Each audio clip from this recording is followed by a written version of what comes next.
Guys, I can't believe I'm at this again. Holy smokes. A third NASCAR video this week.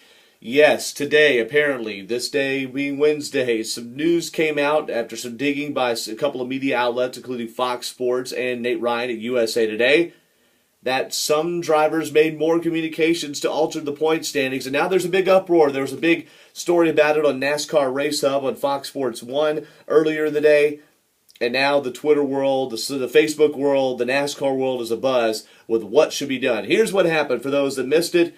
Joey Logano needed a spot to make the chase. In fact, he only made the chase by finishing by one in the top 10 in points. That was one of the ways he could have made it in, and so they knew, the people at Penske Racing, that David Gilliland was right next to them on their lap, and they asked Gilliland to back up about a half straightaway and let Joey Logano by.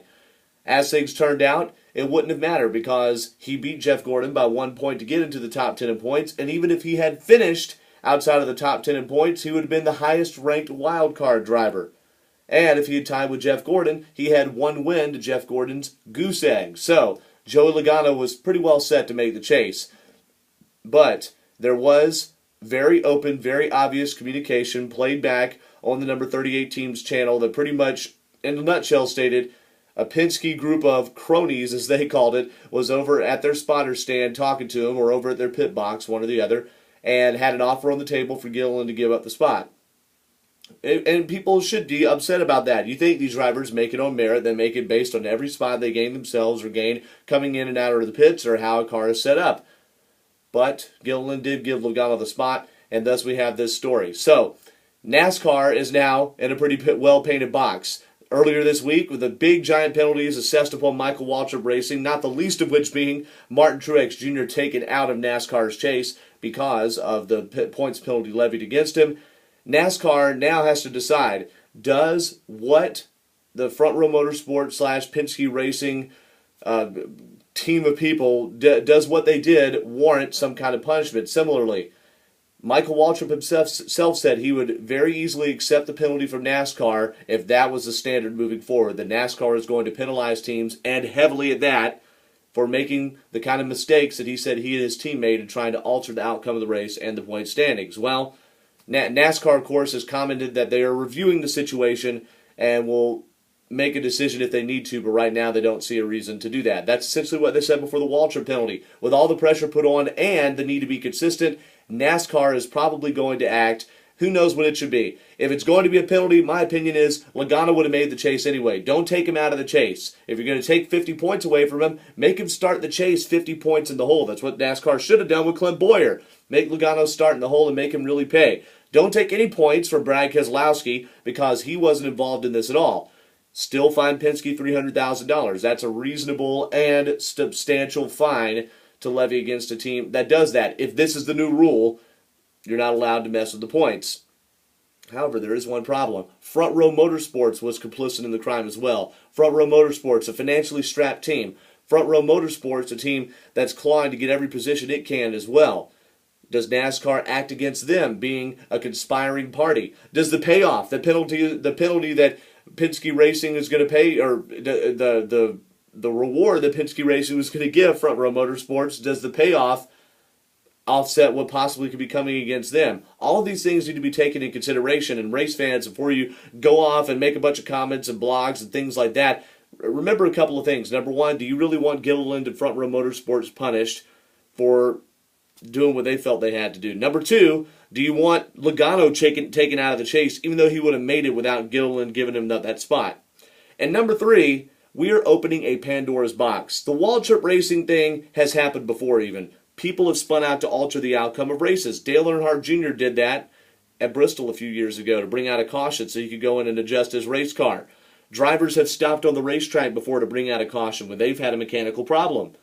So where do we begin? And 1 point counts at every racetrack, not just at Richmond. If a teammate lets another teammate lead a lap at Las Vegas in March, that should be the same thing if you were going to be up in arms about it at Richmond. So where does NASCAR draw the line of when teams get the book thrown at them, when they get a small penalty, or if they get a penalty at all for essentially thought crimes? There is no Penske radio chatter evidence that they were complicit on this. Only the Front Row Motorsports radio chatter. NASCAR has a lot to decide here, and in the future they have to decide, if, let's say in a hypothetical situation, Jeff Gordon is coming up on his sure-to-be-in-the-chase teammates, Casey Kane and Dale Earnhardt Jr., and the team asks them to move over out of the way, is that the same crime as having what David Gilliland did?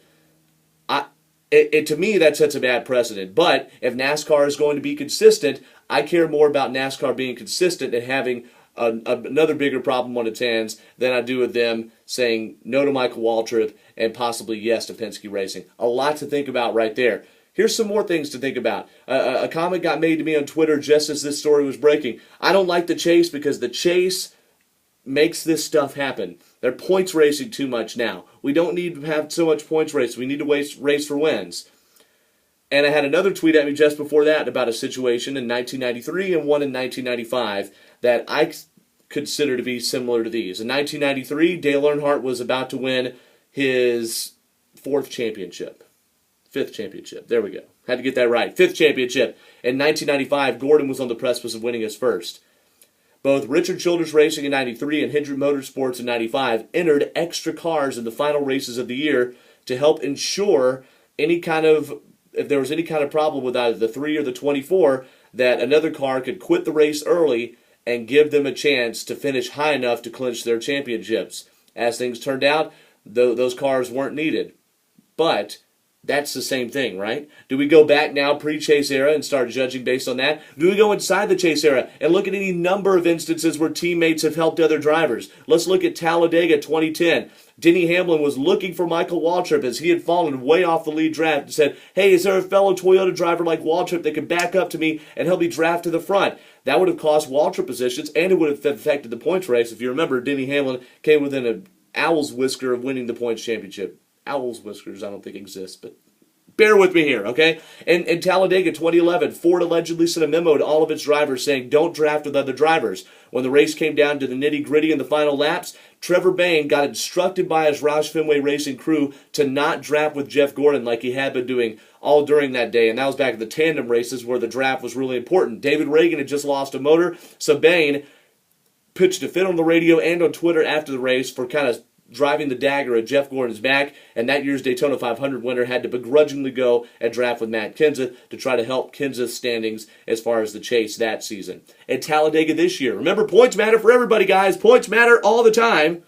At Talladega this year, both Tony Stewart and Juan Pablo Montoya dropped back, sacrificed a good running position early in the race to draft with Denny Hamlin to help him not be in the draft before he made his switch. That was his first race back in the car. Now, is there anything wrong with that? Did it really affect the outcome of anything? No. But it just goes to show you that this stuff happens all the time.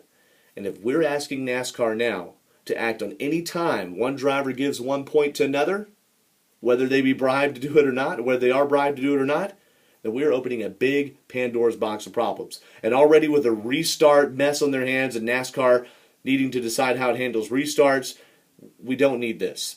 So NASCAR may have to act today, but in the off-season or during this chase, it needs to sit down, maybe take a Monday, clear everything off their schedules, and say what the rule is to these teams and let them know so from that day going forward, they know how to act. By the way, another thing, Jimmy Johnson said if there's anything questionable during a race, he said this in his Chase media availability today, Jimmy Johnson said what NASCAR should do is just red flag the race. If it's a questionable restart, if it's anything like these shenanigans we saw at Richmond, just stop the race. Decide, make a decision there, and don't wait till Monday or Tuesday when it gets a lot harder to reverse that decision. So chew on these things, because I'm going back to writing next week. You don't have to see my ugly face anymore next week, guys. But thanks for sticking with me. I had to rant about it. I wanted you to see all sides, or what I see, I think are fit as all sides of the story, and stay with it and make an informed opinion when you start going to the internet and tweeting at NASCAR about what they should do. I'm Doug Turnbull. This is the WSB Radio Race Blog and the Race Blog at GoPRN.com for PRN. Have a great night. And please, let's not have any more penalties, okay?